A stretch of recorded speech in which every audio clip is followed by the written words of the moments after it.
Ready? All these kind of things you have to learn with Zoom, you know, muting people and... Hi, Simon. Good afternoon, Palm Deep. Good afternoon, all. Hi, Simon. You managed to squeeze any games of golf in, Simon, recently? I beg your pardon? You managed to squeeze many games of golf? Well, it was 36 holes on Sunday, but the geriatrics are allowed to use a buggy, I'm glad to say. So I did that, but most of the 36-hole competition was rained off, in fact. We were out early. Right.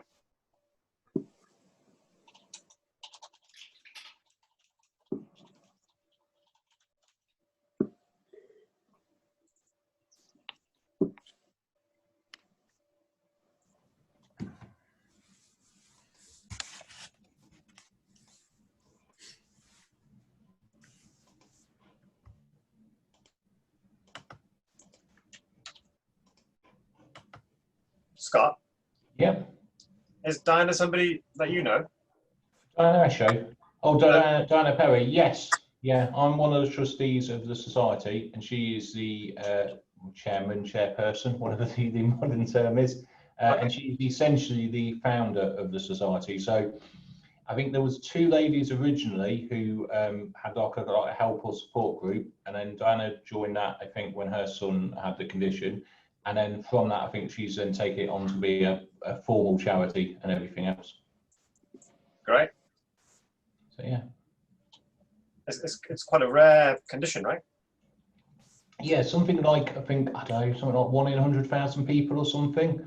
I think originally identified or spotted by, I think, Charles Darwin, when he noticed in the, I think it was Indian fields, that it was grandparents or grandfathers and grandsons generally would be like jumping into the ditches or whatever to cool off every so often. So you noticed it was obviously some kind of, I don't know, inherited thing, but it effectively, it doesn't skip a generation. Well, there's various versions, but the version that my boys have got is that girls can carry it, but don't have really the symptoms, can have mild symptoms, but not generally. But it's the boys that have it, because the version my boys have is X-linked. So if I remember rightly, boys have an X and Y chromosome, and girls have XX. So if they have a dodgy X chromosome, it doesn't matter as much because they've got one that's fine. So your body's able to clever enough to work out the development correctly. Whereas if you're boys who've got a dodgy X and a Y that doesn't balance off perfectly, then it affects your development when you're in the womb, as it were. So yeah, so pretty rare. So I think I know of one other person in Leicester with the condition, and then a family in Corby. So locally, they're the only people I know. Obviously, maybe others. Oh, interesting. Yeah. Well, it's amazing nowadays with the internet that you can connect with other people who, like you say, are very spread out and very rare. So, well, we've had it in our family because it's hereditary, so it's family, but nobody really knew or informed us what it was. We just kind of knew there was cousins who had this issue, but we didn't know what it was. So then when we noticed that issue with Ryan, we did a lot of Googling in the relatively early days of the internet. And it probably took me about a week of putting in the right combination of words or symptoms, whatever, before we actually found what was the American ED charity, which basically that solved it. Well, they solved our problems. Confirmed what we had, because they have a similar look, people with the condition. So we found out the night before we were due to go to see the geneticist. So which actually was probably quite beneficial, because we were then a lot more pre-warned or pre-armed in terms of information. So that was interesting. Yeah. just going to give it another couple of minutes because our speaker has said that she's not arriving with us until 1:15. Okay. And I'll be done in less than 10 minutes. So maybe just a couple of more minutes. That's okay with everybody? Fine. And me and you need to chat at some point, Palm Deep, about the website, and because the issue I have with the club officers, which Barry had also highlighted, which I had spotted Barry, but I got stuck. I looked at it and was like, oh no, I can't fix that. Is that's on some kind of a block system, which I don't use WordPress at all. So I'm guessing is like a square lock layout or something, which makes sense in terms of layout. But when I tried to log into the Rotary website, I couldn't actually, it wouldn't actually load properly, so there's an overloading it. So the way I see it is there's a couple of ways around that. Either Diana can load it up and show us how to get into it and fix it. Alternatively, we might be able to just rebuild a new page that says what we want it to say, but doesn't actually just update the old page, if that makes sense. It just replaces one with the other. But the other thing I'm not sure on WordPress, because our website isn't on WordPress, the one that I use for work, is I'm not sure how to get into the kind of structure and the hierarchy of it. So where the pages are now, they all into the link. So I worked out how to get onto the news and to add news items. That's good. And I can amend, as far as I can tell, any existing pages. So if we know there's any errors with the existing page, apart from the club officers one, I can change and update that. I'm not as confident that I can add whole new sections, because I probably would want to tweak it a little bit, but I don't know if I can do that if I can't see the structure and how they all interrelate, because the events are on there on the diary, but I couldn't find a link on the website for a specific events page other than scrolling through the diary and finding them. And ideally, I think we should have an events page, whether that's on the news or whatever, and just as an easy place for people to go rather than the diary. Yeah. So ideally, we would add an events page either as its own menu title or a sub menu item under news. But again, I'm not 100% certain that I can do that. So I probably need some help from you or Diana. Yeah, we can have a look at it after this call if you've got time, because I'm around for. Yeah, should be fine. I'm just going to grab my lunch, but I will be back in 1 minute. So yeah.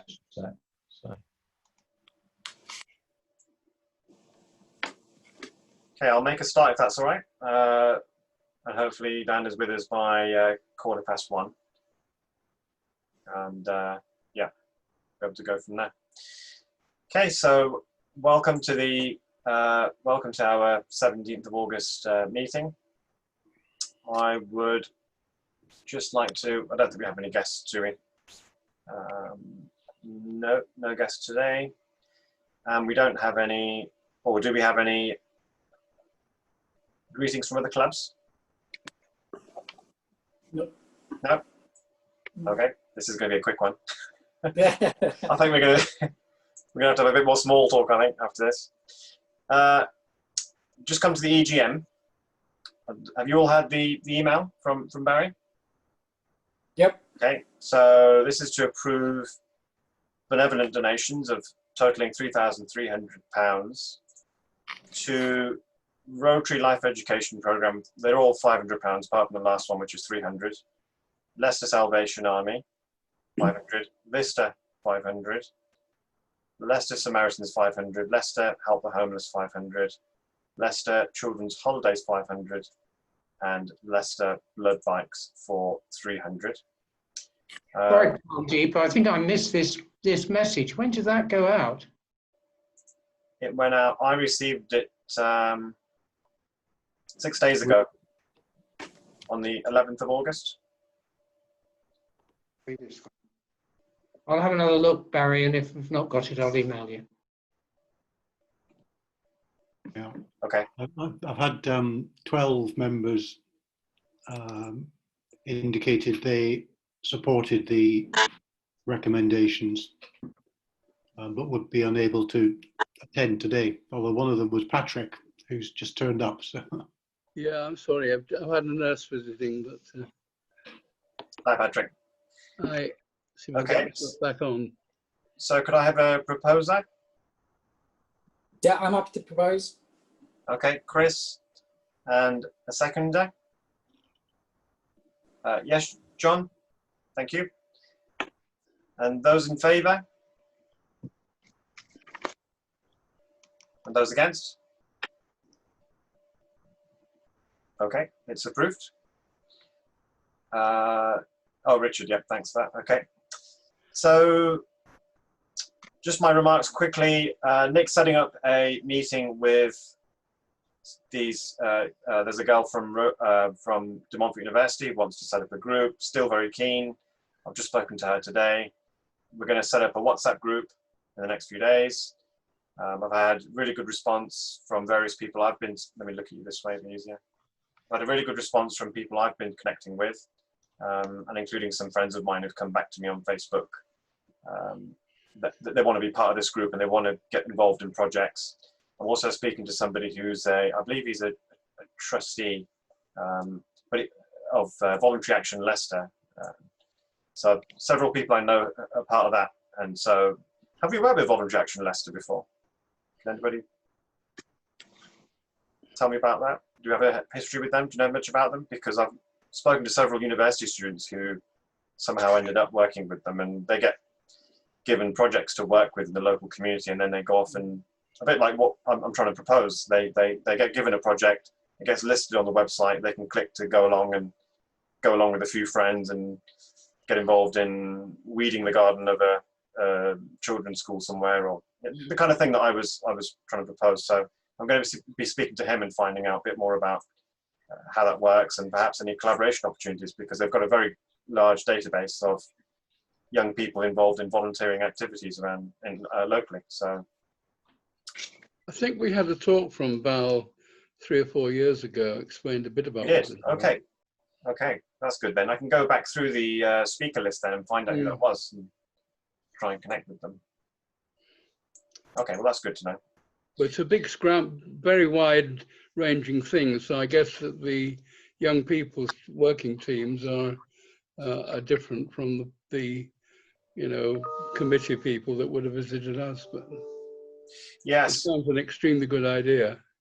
Yes, I mean they certainly have a presence, and they're kind of under the radar. I wonder if they've just got a very good in with the universities or something like that, because a friend of mine who works at DMU now but was a student was very aware of them, and she said her and her friends are part of it. So I'd have to ask her how she heard of it, but they seem to have the right kind of network that I want to be tapping into.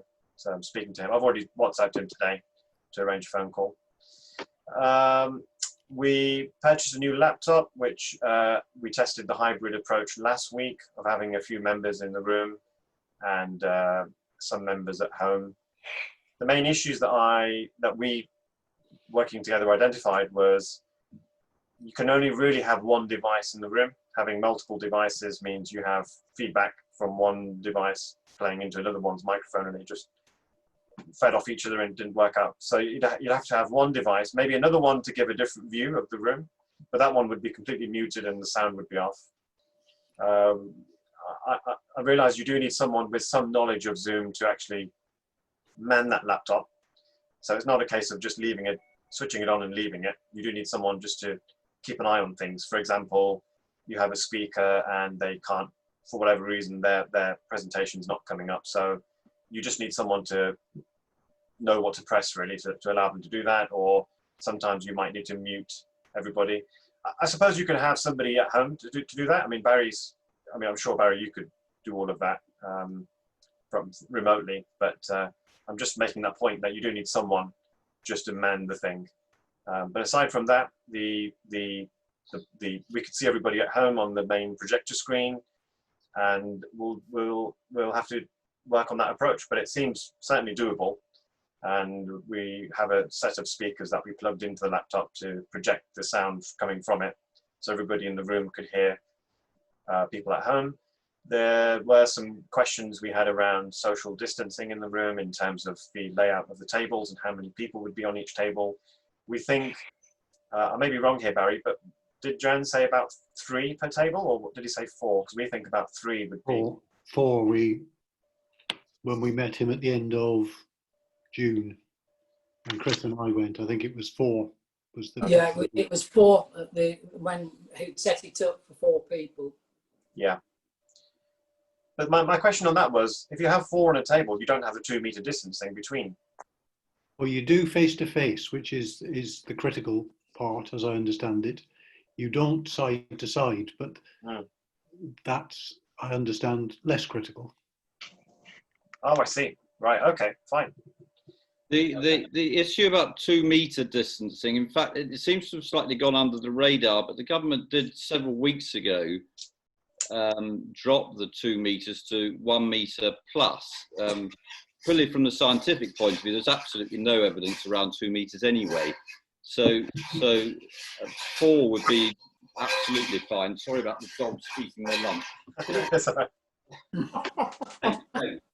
We'll let you off. Sorry.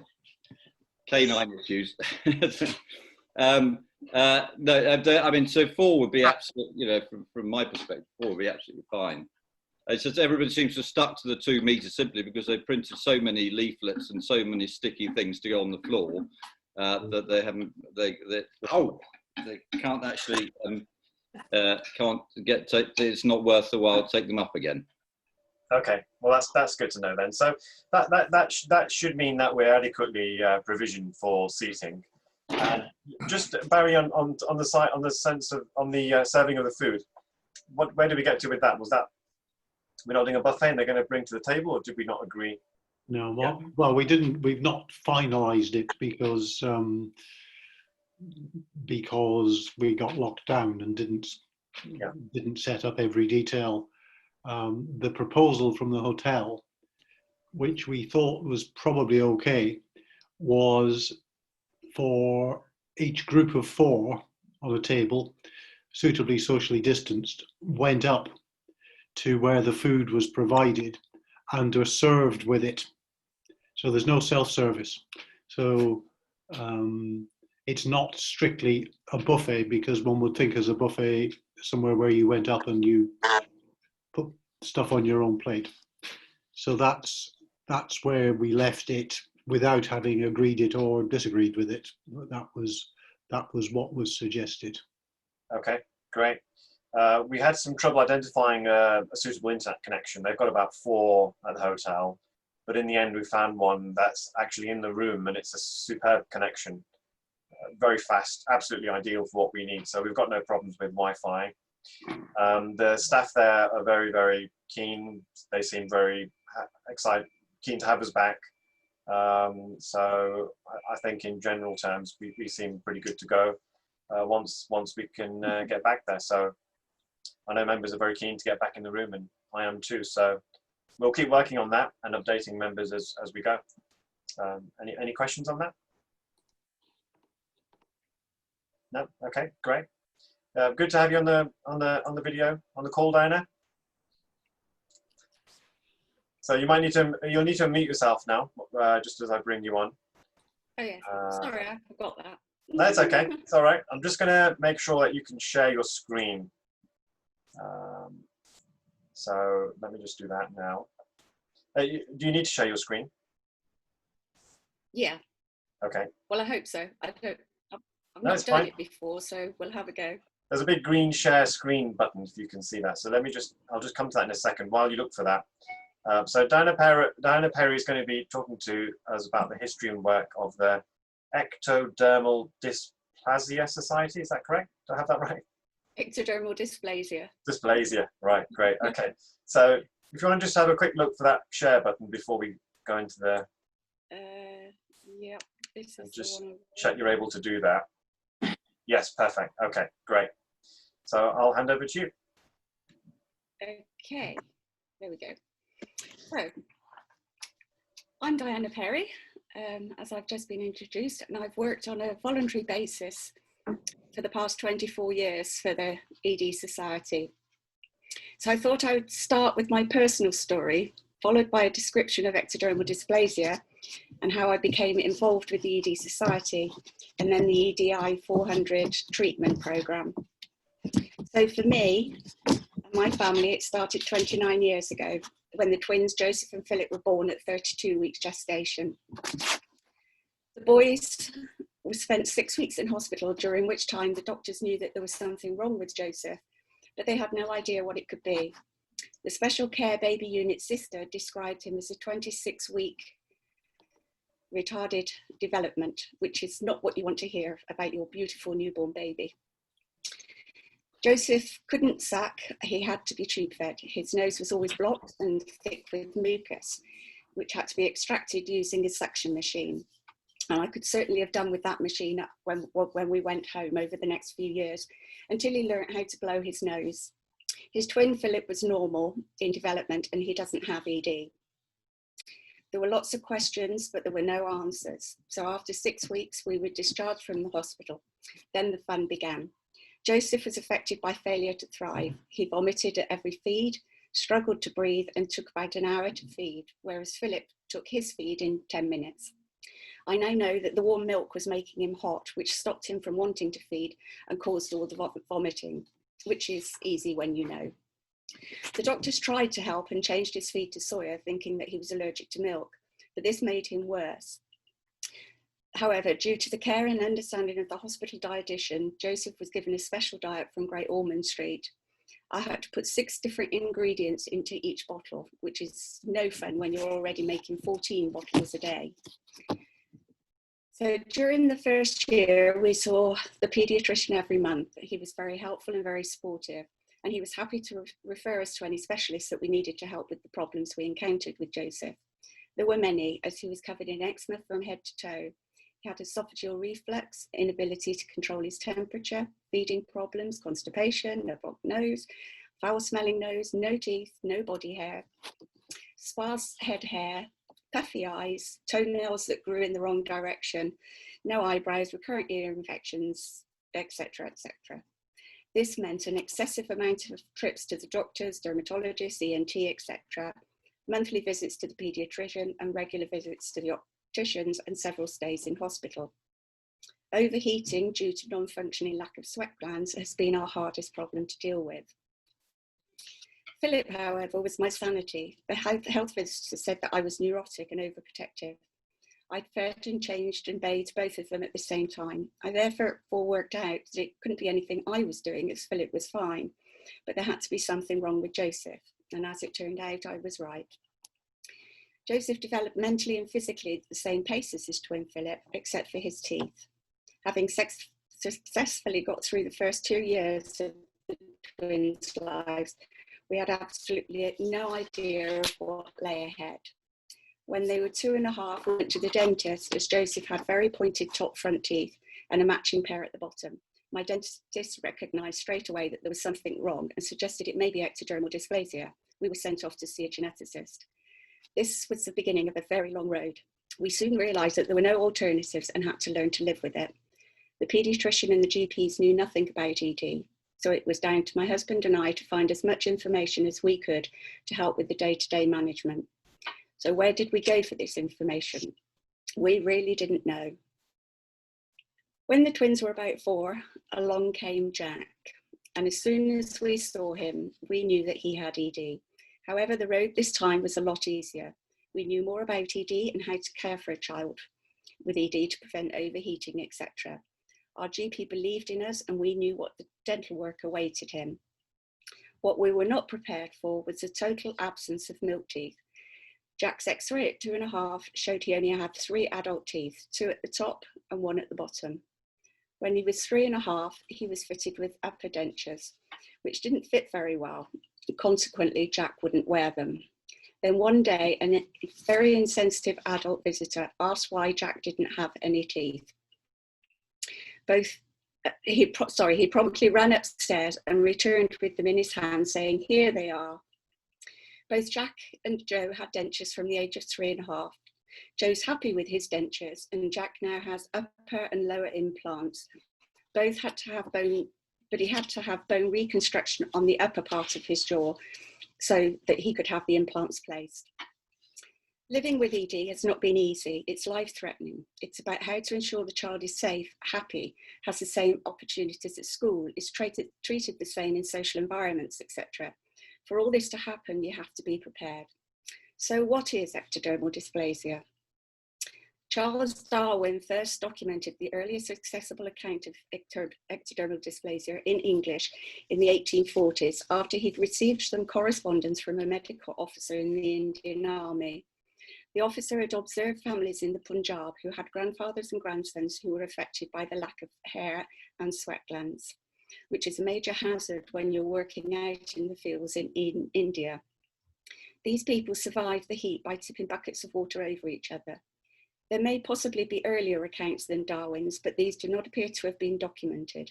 However, in the mid-19th century, it appeared nobody understood the sex-linked inheritance and it wasn't until 1910 that the sex-linked inheritance began to be understood.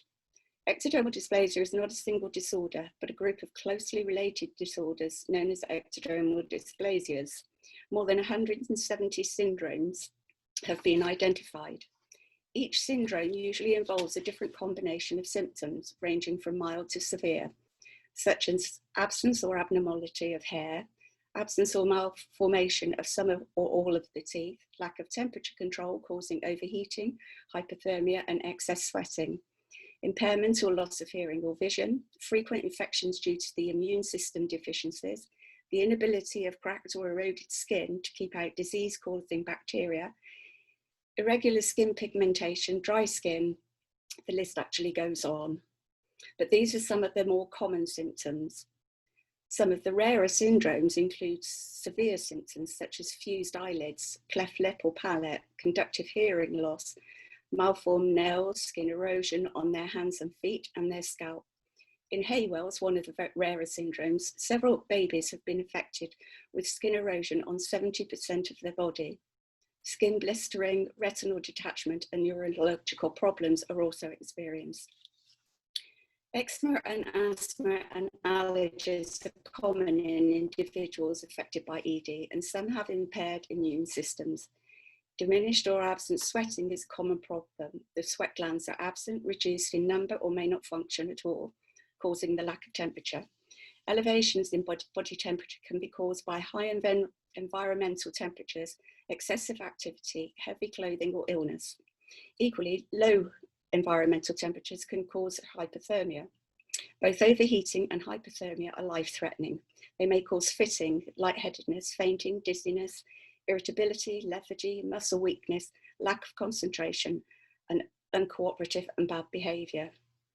Lack of concentration in school is a major problem for our children. But the ED Society strive to help these families and the schools. When we had lived with the ED for 2 years, I joined a support group which had been established by 2 mothers of children in 1984. I took over running the group in 1996 when it had grown to a membership of 50. During 2000, the name of the organisation was changed to the Ectodermal Dysplasia Society, and a board of trustees and an eminent medical advisory board was established with a view to moving the group to a charitable status, which was finally achieved in October 2001. Membership here in the UK now stands at over 700. However, there are only about 12,000 cases that we know of today worldwide. As many charities, we have a wealth of experience and information which not only helps individuals and families, but also helps the medical profession. So what do? We support families by answering their many questions, worries, and concerns. And as you can appreciate, families come to us having been diagnosed with the condition that they cannot even pronounce. They're devastated. They know nothing about ED. They don't know what to do for their child. Doctors have never heard of it, and they have no idea what life will be like for their beautiful child. How long will they live? How will they eat without teeth? Will their hair grow? Will they ever be able to marry and have children of their own? We explain about the day-to-day management of ED, how to keep cool, give them encouragement to insist with doctors who say that there is nothing that can be done, dentists who say that there's nothing wrong with their pointed teeth and will sort them out when they are about 13, by which time they would be under a psychologist, having experienced an awful lot of bullying throughout their school life.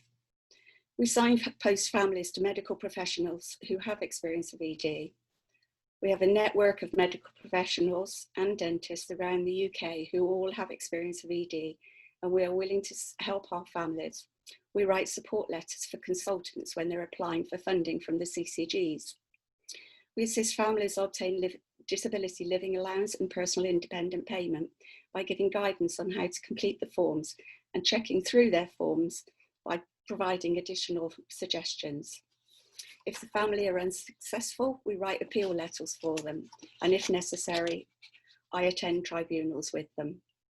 We assist the schools, for which we've written a healthcare plan, providing information to ensure that the school understand more about ED so that they can adhere to their duty of care to keep the children safe and to ensure their education is maximised. largely through keeping them cool. We have a support fund to help families and individuals obtain air conditioning, wigs, cooling products, anything that they need, we will help provide it.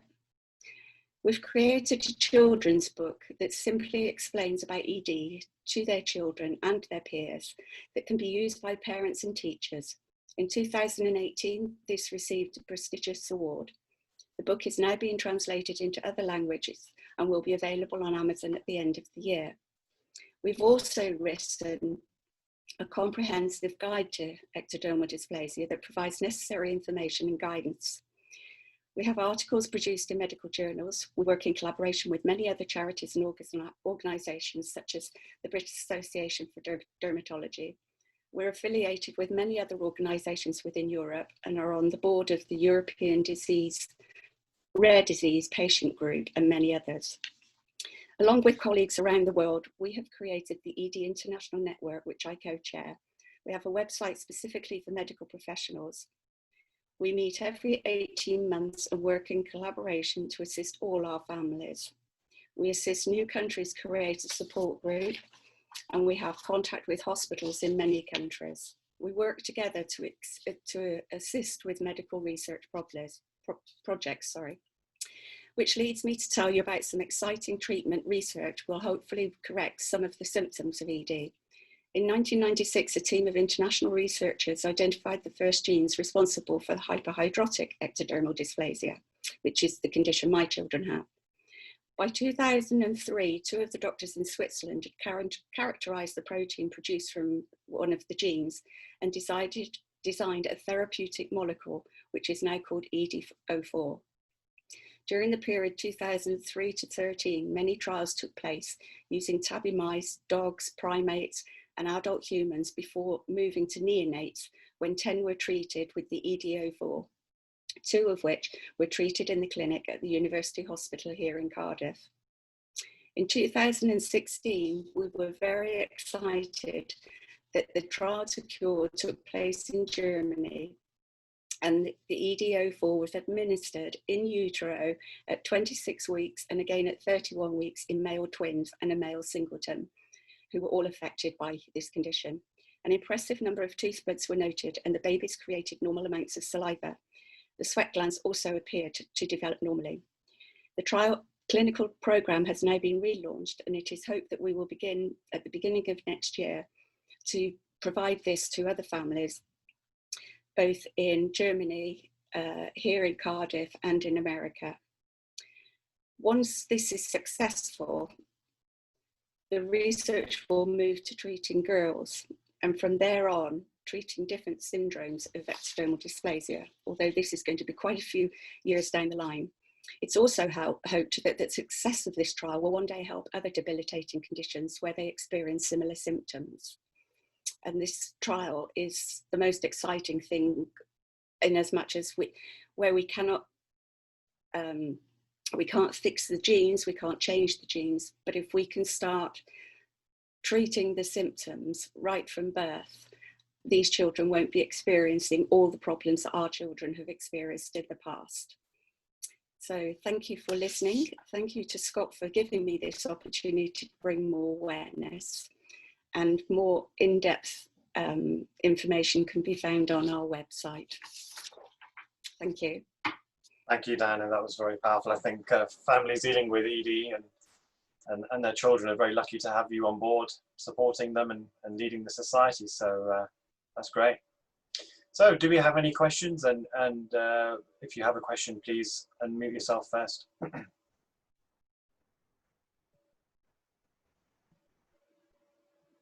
Well, while the members are doing that, I do have a question for you, Diana, if you can hear me okay. Yeah. Given that there's such a small number of people are dealing with the condition, how do you find a way for the pharmaceutical companies to spend the money on the research and development required to come up with drugs and other measures? Because it's, for them, where are the incentives unless they end up charging a very high price for whatever they come up with? At the moment, there's an organisation in Europe that is looking for those sort of funds, and we're hoping that in the next month, an organisation that has been coming forward for the last 6 months will now get finalised and will provide the funding. To my mind, I think it's being at the beginning of a research programme that corrects symptoms. Everything is about stem cell, how to cure other things. This is new. This isn't curing things. This is correcting symptoms. So the protein that's missing in ectodermal dysplasia is being replaced by a synthetic protein. So in all the research that they've done, the animals have come out with more hair, they've come out with more teeth, the right shaped teeth, and that's now happened in these twins and this singleton. And I think because we're correcting symptoms, it will affect an awful lot more debilitating conditions, such as ichthyosis, which have terrible trouble with their skin. That probably will be years and years and years down the line, because skin is obviously the first thing to be made for an embryo. The teeth and the sweat glands are made much later on. But even with ichthyosis, they don't sweat properly because their skin is so affected. The sweat glands they're not produced properly underneath the skin. So in many, many ways, they have similar problems to us with overheating. So if we can correct the sweat glands, even if we can't correct the skin, if we can correct the sweat glands, that will make life a lot easier for them. And I think maybe pharmaceutical companies are beginning to see that this is a huge project, which I think they basically, are excited about to being at the beginning. That's great. Okay, any members with questions? No, I think it seems like you've covered everything very well. So thank you very much for that. And what do you have coming up in the next year or so in terms of movement of the society, and what other things do you potentially have that you're working on? Well, at the moment, as with everybody, we've been very bogged down by COVID-19. We had to really jump into action in March, drop everything we were doing to provide the information that parents needed. Even the adults that have ED, how could they carry on working? Did they need a letter from the doctor? How do they get a letter? My doctor won't give me a letter.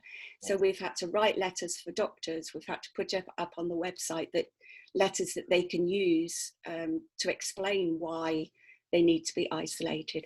So all that's been going on. We're very worried because none of our fundraising has been happening, because spring and summer and autumn are our best time. So although we have a reserves policy, we are beginning to eat into those reserves. And we had 2 computers crash this week. So we've had to get funds for all that, which our members have been very supportive about. So much so that they've actually increased our reserve fund by 2 or 3 months, which is great, because I have 3 girls that work for me part-time just in the mornings on 3 days. And they're working from home at the moment. So a lot of time is taken up, as you appreciate, conversing with people via Zoom and email, and it takes time. So we were going to have a big ball next year to celebrate the fact that we've been going 25 years, and I will have been working voluntary for 25 years. But I can't see that's going to happen now.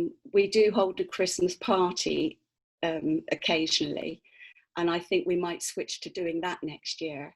They're very successful because it's the only time the children come together and they're actually the majority, whereas in their own life at home, they're the minority. They're the one that looks different, the one that stands out.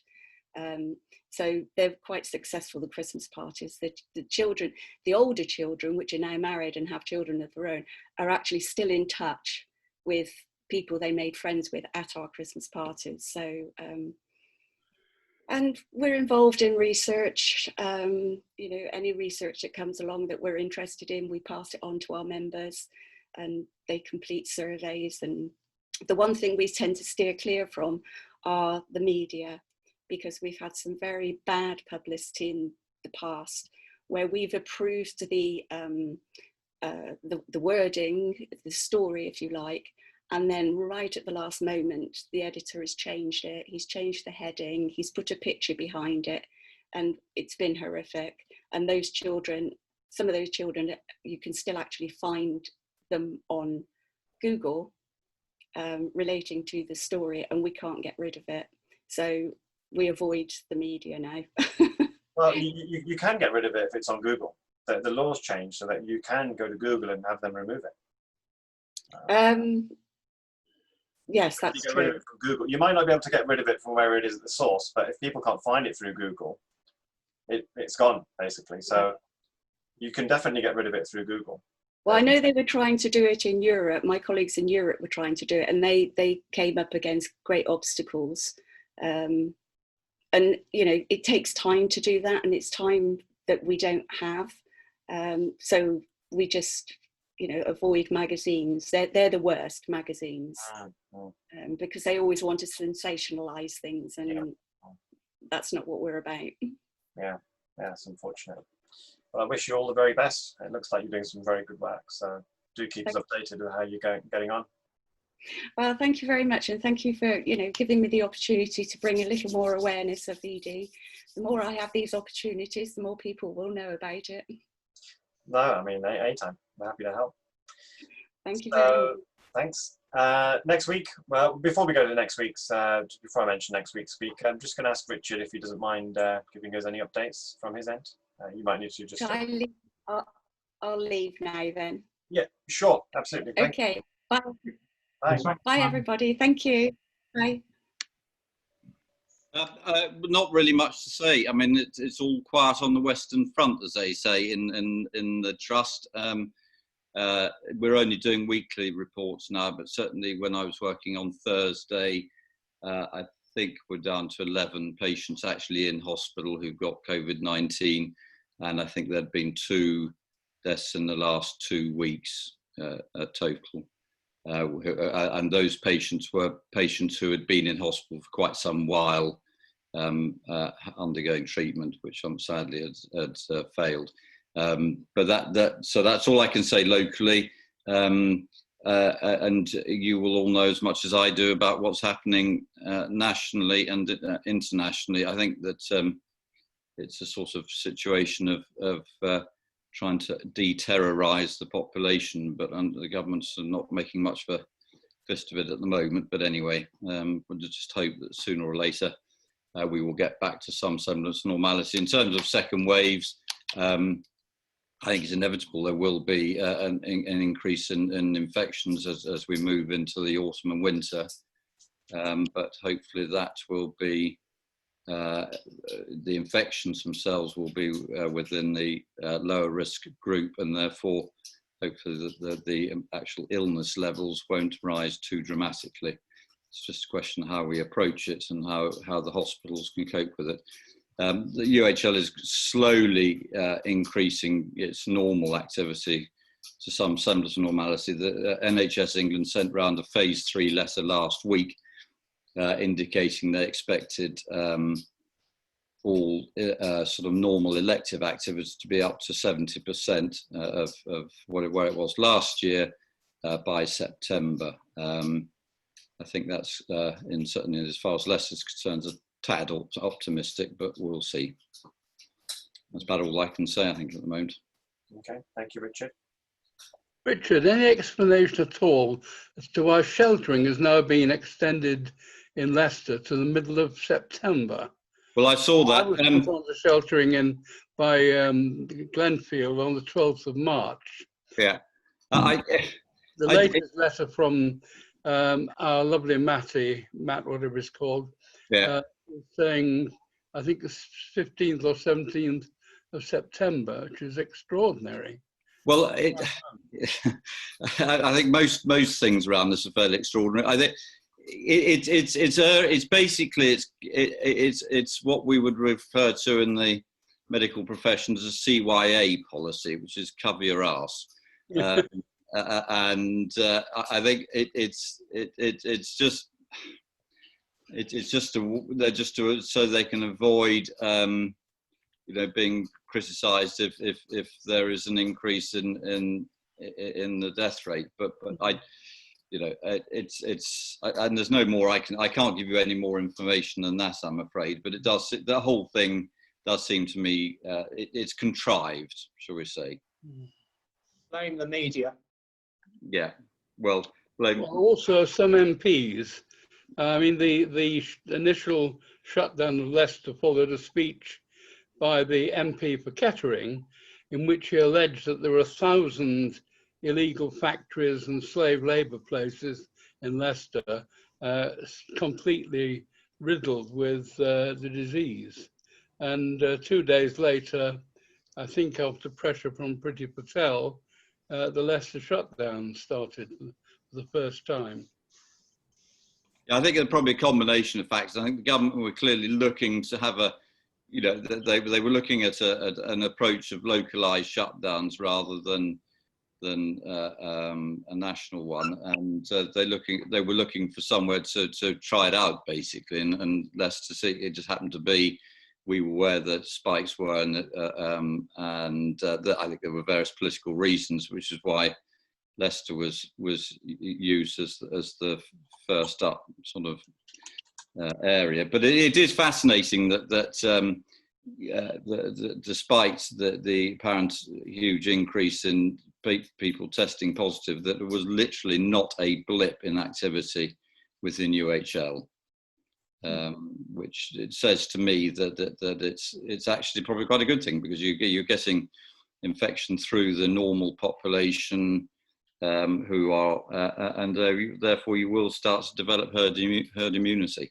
So maybe Leicester will be protected come the second wave. How about that? You can extrapolate that way. Very good. Thank you, Richard.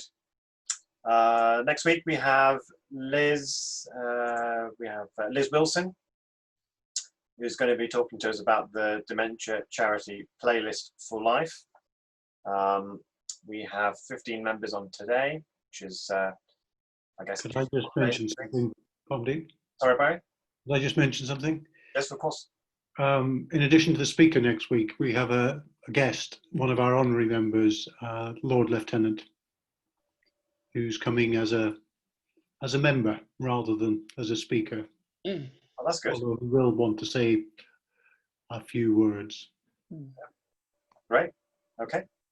Apart from me and Scott talking about the website, there aren't any other meetings for after this one. So thanks for joining, everyone, and see you next week. This meeting stands adjourned. See you all. Thanks. Bye. Goodbye.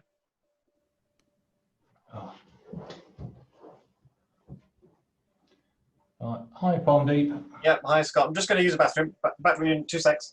Fine, everyone.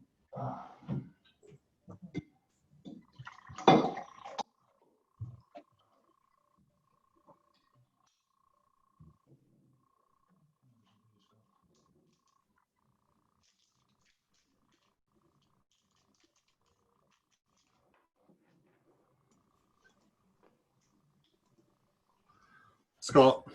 Yeah. The laptop and insuring it. Yeah. I don't know if you've replied or not, but yeah, I was on the way. I think I was on the side of insuring it. Yeah. I mean, it's about 50-50 is the view on it. And I was just going to talk to you and Palmdeep really about it, because it's your maybe area of knowledge. It's more Tim Lee's area of expertise. But Tim's come back with some comments on, if we're leaving it at the hotel, are we having to? Hi, Palmdeep. I've just hung on to talk about the laptop insurance. The response is about 50-50 on insuring it or not insuring it. Yeah. I really could do with going back to the insurance saying yes, we want it or no, we don't. Tim Lee's come back with a few questions about if we leave it at the Grand Hotel, for example, does it have to be behind a 5-lever mortise lock, fully supervised, no access to anybody other than us and all that? And I'm not sure about that. Do we intend leaving it at the hotel? Is that what the intention is when we start back there? Well, for the moment, because the insurance side is not clear, I've actually got it in my office. It's right in front of me, so it's safe for the moment. Covered by your house insurance if you had had it stolen or. Oh yeah, exactly. Yeah. So it's fine for now. I'm just reading Tim's. I think if it's insured, if Tim's points about what the insurance provisions are, I think if it's 50 quid a year and it's covered for accidental loss, damage, all the other bits, whilst I think somebody did send a thing that mathematically it's better to self-insure, it kind of is and isn't. The £50 a year we will not notice going out of the accounts, whereas if we have to spend £650 on a new laptop, we're going to notice. So logically it seems to be better, and it's one less concern for her as in the possession of it if it does go missing. Yeah.